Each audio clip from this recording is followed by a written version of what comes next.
Ole Miss is about to make a huge splash in recruiting if this holds.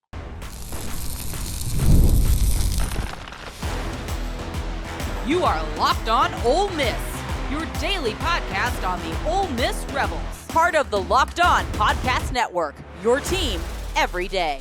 Welcome to the Locked On Ole Miss podcast, the most watched Ole Miss podcast around. I am your host, Steven Willis, a 10-year veteran member of the national media and a former Ole Miss staff member.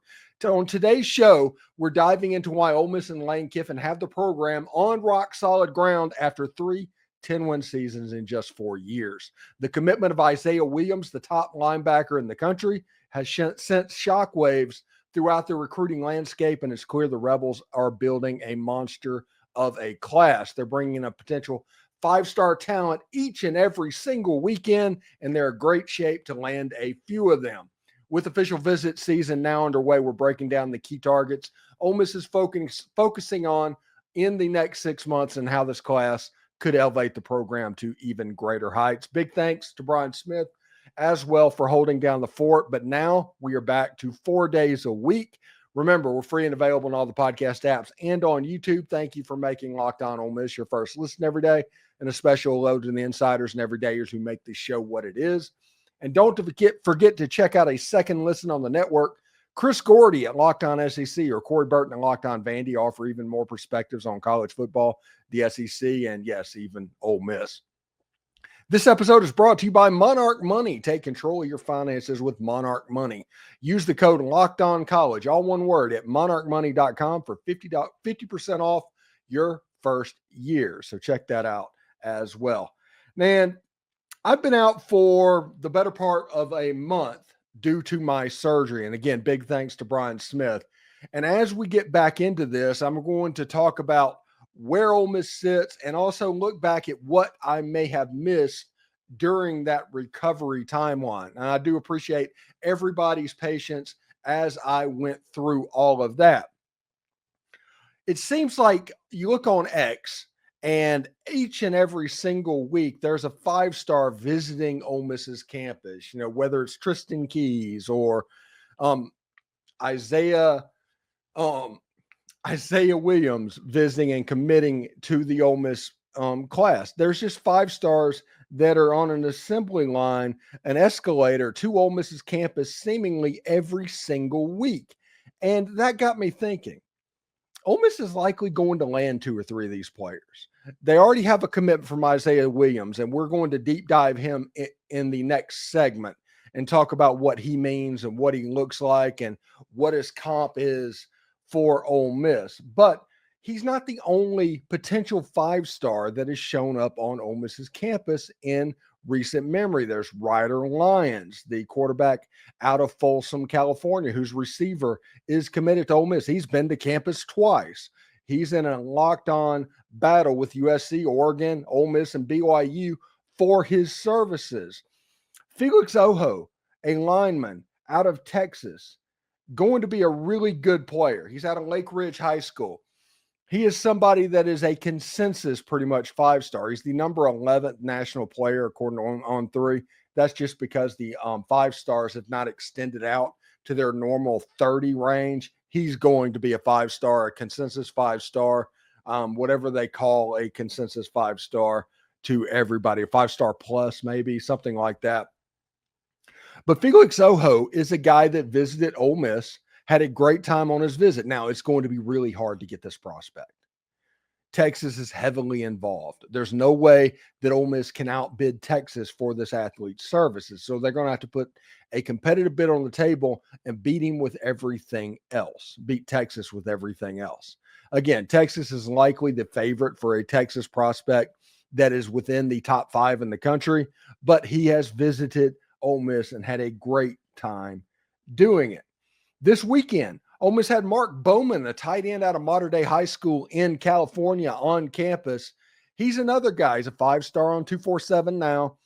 He's the number 22 ranked player according to On3, number 24 according to ESPN, Rivals number 30. He's going to end up being a potential 5-star plus level athlete.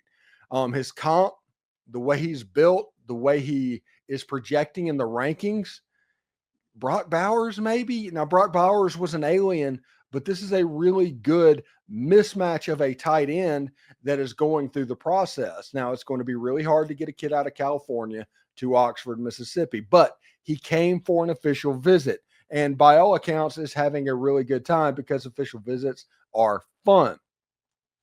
When you look at some prospects that Ole Miss is more entrenched with, there's Landon Duckworth, who was supposed to visit Auburn this weekend. Now, it should make everybody nervous that a kid out of Jackson High School in Alabama has Auburn on his official visit list, because it's hard to get a kid out of Alabama that has one of either Auburn or Alabama on their official visit. When it comes down to it, those schools usually went out. But my contacts at Auburn still say Ole Miss is in a really good spot. And the contact at Auburn actually said, if Landon Duckworth, when he signs, it's either going to be Ole Miss or South Carolina. That is coming from somebody that is connected within Auburn. I think Landon Duckworth is going to end up at Ole Miss. I think the high school recruiting class will be Landon Duckworth and Reese Wise, and this will end up being the second 5-star that Ole Miss lands, because this is a player that has risen over the course of his high school career. And once this season starts, he's going to rise again, and he's going to end up being a top 30 prospect, in my opinion. I think Landon Duckworth is a really good player, and if Lane Kiffin can land him, it is only going to be good for Ole Miss and Lane Kiffin. Landon Duckworth is a quarterback that can just take what Austin Simmons is going to do at Ole Miss and take it to the next step. He is somebody with that kind of talent and ability, so he is somebody you need to look out for. Now, the receivers in the state of Mississippi is why I think that this could really go off. Now, Xavier McDonald, I do not have a slide for him. That is not a slight on him. He's a really good player. Shea Hodges even said he's probably going to end up being the best player to ever come out of Morton High School. That includes Deuce McAllister, a former Pro Bowl running back, and Shea Hodge, who before just a couple of years ago was the all-time leading receiver. Jace Matthews out of Greene County is a different type of dude. He is a consensus 77. He's already in the 26 range on 3. That's within that 5-star area of what's going to go on. He is going to rise again. When you look at the receivers inside the state of Mississippi, there's Tristan Keys, the 5-star that is committed to LSU, but we'll see exactly where that goes. I still think there's a chance that Ole Miss can get into that really deep as well. Jace Matthews has all of the talent in the world and a chance to break out, and Xavier McDonald as well. If you go in with the receivers that Mississippi has, just get those 2 guys along with what else they've gotten in receivers, in recruiting, that will be an unbelievable haul for Ole Miss. Listen, there's several other 5-star players, and over the course of the next 6 weeks or so, those players are going to come into Ole Miss. Landon Duckworth doesn't officially visit Ole Miss until June 30th, right before he commits sometime in July, maybe in early August, something like that. We'll see how that goes. Ole Miss is the odds-on favorite for that. Ole Miss is way up there for Jace Matthews. Xavier McDonald, they're up there. They're going to fight with all of these out-of-state 5-stars as well. Ole Miss has a chance to have a really special class. And when you look at recruiting classes, usually only 1 or 2 5-stars show up in each class. Ole Miss has a chance to get 3, I think. If you want to look at what's happening, the rankings of the players and how they feel about Ole Miss has a chance to, at the end of the day, to be a real high player for high school recruits. Now, remember, if one of these players, for instance, ends up going to a bowl game and doesn't go to the Under Armour game or the Navy All-American game to where the sites can see them, those players drop. So the ranking that happens right around early signing day needs to be treated as the final rankings, because there's some politics that gets played whenever the all-star games come into focus. So we'll see exactly how that is. Listen, the biggest name to commit in the past month, though, was Izayia Williams. He's a 5-star. He's going to be one of the top players in the country. We break down why fans should be excited about his potential and why keeping him committed through signing day might be a challenge. So Stick around for that. Ever check your bank account and wonder, where did all my money go? Between dining out, online shopping, and entertainment, it's easy to lose track. That's where Monarch Money comes in, though. Your personal CFO, giving you full visibility and control over your finances. Monarch Money isn't just a budgeting app. It's a complete financial command center. You can track all of your accounts, investments, and spending in one place. So you stop managing your money and you start building wealth. When I started using Monarch, I realized how much I was spending on food delivery, and now I budget smarter and save more. Instead of juggling multiple apps, I can use Monarch to check my finances, track spending, and even plan long-term goals. Take control of your finances with Monarch Money. Use code LOCKEDONCollege, all one word, at monarchmoney.com for 50% off your first year. That's monarchmoney.com, code LOCKEDONCollege for half off your first year. You know, one of the big commitments that Ole Miss was able to land during my recovery was Izayia Williams, one of the top recruits in the entire country, period. Whenever you put on his video, which we're about to do, he completely blows you away with the talent that this player has. He's from Tavares High School in Florida. He's one of the top linebacker in the nation. The comp for Izayia Williams is Suntaran Perkins. And when you say something like that, that's a big deal. He is an explosive player. He's 215 pounds or so coming out of high school. He is a really good player. Now, when you look at the tape, the first thing you notice is how explosive this player is. Now, when he got to Tavares, from where he was, they started using him more as a linebacker. There's not much scheming up to the player that he could be that Pete Golding is going to have multiple years worth of experience doing with Izayia Williams. Now, that's not saying he can't do the linebackery stuff. He has all of the talent in the world. And in fact, whenever some clips, you watch those clips, you say, well, he's more TJ Daughtery than Suntaran Perkins. Maybe he's a hybrid of the both, and he provides a little bit of, I don't know, a security blanket at linebacker for what he can do. Now, whenever he's moving forward, the Florida Football Scout, when he committed, talked about how he is a special athlete when he's playing forward. He's not as special when he's playing backwards. He's not a pass coverage type guy, even though in high school he's been able to do it. But whenever he plays forward and whenever he's attacking blockers, whenever he's trying to blitz and hit the different gap schemes of an offense and trying to hit them at certain angles, he's a special athlete. And that's the reason I am comparing him to a Suntaran Perkins type comp for what he can do. Listen, he is quick as a hiccup. He's faster than a jackrabbit. No offense to the Pahokee, Florida brethren on the Ole Miss team. He's a really good player, and if Ole Miss figures out a way to use him, he will continue to be a really good player. And Pete Golding has experience using players like this, a little bit undersized, that are really good at getting at the quarterback, scheming up against the defense, what can be done, especially with the defensive linemen that Ole Miss has been accumulating. Izayia Williams is a big-time get. Now, here's the problem.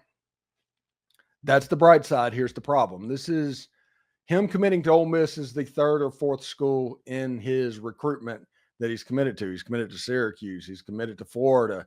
He's committed all over the map. And that is only to decommit and go to another school. Now, in this era of college football, commitment doesn't mean a whole bunch. You'd rather have one than not, but it doesn't mean a whole bunch. Ole Miss needs to figure out a way to get the signature, which also doesn't mean a whole bunch, but it means a little bit more than a commitment, to get that signature in December. If Ole Miss can land this player, if they can contribute it, somebody like Pete Golding that has experience with players like this, and Suntaran Perkins, with a Will Anderson type player, if he puts on 10 pounds, he is that type of player. He is custom made for the jack position at Ole Miss. He is a really, really big time player. He is somebody that you can build a defense around. That is the reason he is ranked so highly. And because of that, Ole Miss is probably going to go all in to keep him. Ole Miss had a really good visit. And all visits are good, but they had a really good one because Ole Miss's brand is fun. Whenever you walk in, it doesn't look like what you think a college football program is supposed to look like. The brand is fun. There's dogs running around the facility. They do the fire extinguisher in the air. They have really great colors. Their uniforms look terrific. The brand at Ole Miss is fun. And the pro mindset that they always preach is the other side of that. We're going to treat you like an adult as long as you act like an adult. And if you can do that, you're going to be a really good player and somebody to really, really take advantage of what you can do athletically, because there's not a whole lot better than Pete Golden and Randall Joyner at taking advantage of the skills of a defensive player, especially one of these jack level positions. Randall Joyner is really good. He played linebacker in college. He coaches D-line at Ole Miss. Pete Golding obviously does the whole defense. You have Brian Brown on the back end. Ole Miss's defensive staff right now is really good, and it is perfectly positioned for somebody like Izayia Williams. I'm pretty excited about where this could be. Again, he could decommit tomorrow, and I wouldn't be surprised about that at all. So temper your expectations, but be excited about what could happen if Ole Miss can get this kid to signing day, because he's a really, really good player and somebody that you need to pay attention to moving forward. So I am back from surgery recovery this week. 4 shows this week, 4 shows next week. We are going to do the Why I Hate for Florida and Mississippi State just to finish out the series. We're going to do those on Thursday. But Monday, Tuesday, Wednesday, and Friday, I will be back. Once we hit June, it'll be 5 days a week, and we'll start building in the extra shows as well as we try to recover the fan base that has slipped away a little bit. It's okay. It happens. It's one of those things when you're used to getting content for yourself twice a day, every single day, getting content 1 day a week with a fill-in for 3 days a week. There's going to be a little bit of problem with that. I understand that entirely, but we are back. We are going to go have fun. We are going to go slow, and we are planning on going to SEC Media Days.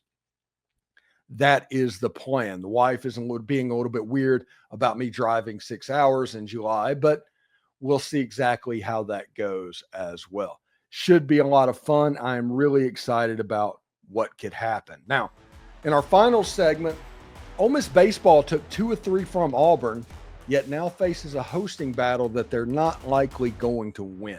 We'll explain why next.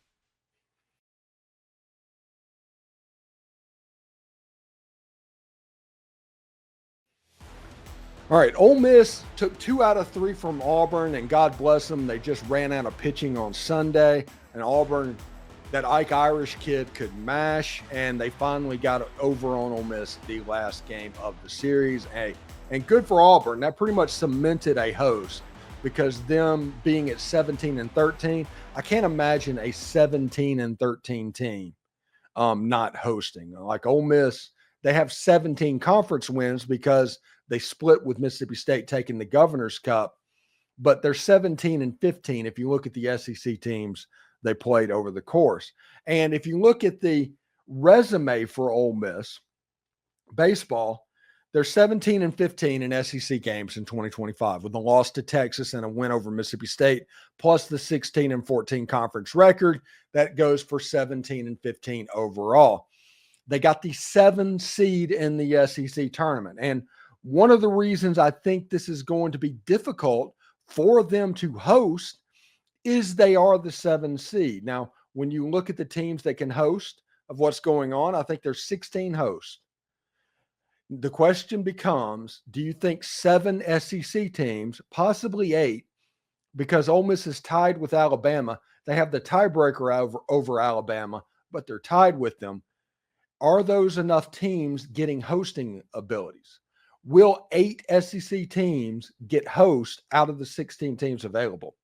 They've tied for the most quad 1 wins, and they're likely the top number 2 seed right now in a regional. So whoever finishes number 16 is probably going to wake up and have Ole Miss in their bracket. So that's what's going on, and why it'll be difficult for Ole Miss to host. Does Ole Miss deserve to host? Yeah, probably, honestly, if we're going to be real about it.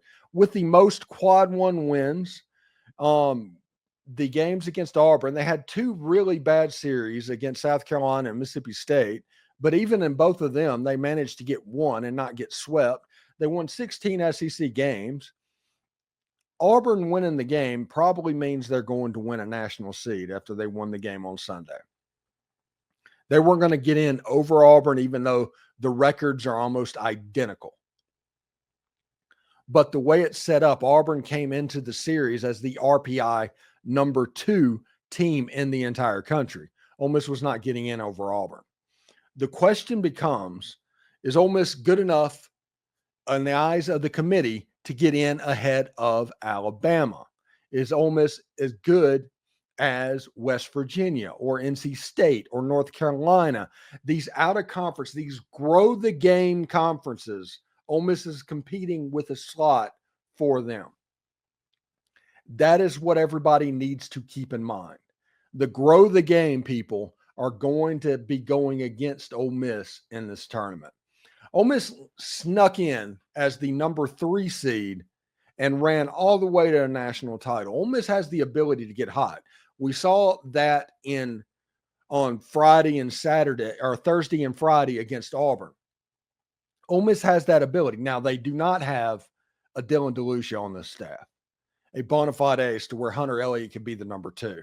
That's how Ole Miss ran through Omaha. Nobody could hit the frisbees that Dylan DeLucia was throwing up, and Hunter Elliott, in his plus change, he was difficult for opposing batters to square up. Ole Miss doesn't necessarily have this time. They have Hunter Elliott, who's a really good pitcher. Do not get me wrong. He is really good, but he's not Dylan DeLucia. He's not that special level of starting pitcher to go in a 1-0 game, throw you 9 innings. He is not that guy. So Ole Miss needs to honestly get hot early in whatever regional they're in. If they're the number 2 seed against the number 3, it's important to win that first game. You should be able to win that first game just by mashing, but it's important to win that first game. And then you maybe can hold back Hunter Elliott for them and get to Sunday. Get to the championship game. If you can do that, you have a chance to get to the super regional, which you have a chance in a 3-game series, as we've seen over the course of the year. Now, the key to Ole Miss baseball in the SEC tournament, the regionals, wherever they go, is going to be throwing strikes.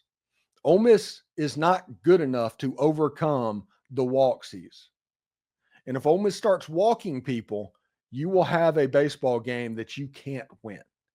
The margin for error for Ole Miss is small, but when Ole Miss plays well, they're a pretty good baseball team. But when they play bad, they can lose to almost anybody. So we'll see exactly how that goes. Now, I'm going to talk about tomorrow the Ole Miss softball team, because as we recorded, it was Ole Miss and Arizona was playing a late night game in a regional championship for what was going on. So we'll talk about them tomorrow. If they win, they go through to the super regional Ole Miss. If Ole Miss loses the game or lost the game, they have to play Arizona again. So we'll see exactly how that looks. But Ole Miss had a SportsCenter top 10 play earlier, double play. They've been absolutely mashing. My wife's getting text messages from random people from work about Ole Miss softball. We are going to talk about them tomorrow. So again, huge thanks to Brian Smith and what he did. Keeping the trains running, all of that stuff, that is absolutely big time behavior. And thank you very much for that. We are going to try and grow this thing again. We'll see exactly how that goes, but I'm pretty fired up about what we can accomplish together. So we will see exactly what happens there. So Thanks again for making the Locked On Ole Miss podcast your first listen every day. We are your go-to source for Ole Miss sports, and thank you for that. We pride ourselves on offering the most comprehensive perspectives, which is why we're the number one Ole Miss podcast out there. Your support means the world to us. For your second listen, check out the Portal Show. Brian Smith has the latest rumors, portal entries, and signings. Be the most informed fan on rapid changes in college football. Find the Portal on YouTube or wherever you listen to podcasts. Hotty toddy, everyone. And remember, analytics is just the old English word meaning bad football. Man, it's great to be back.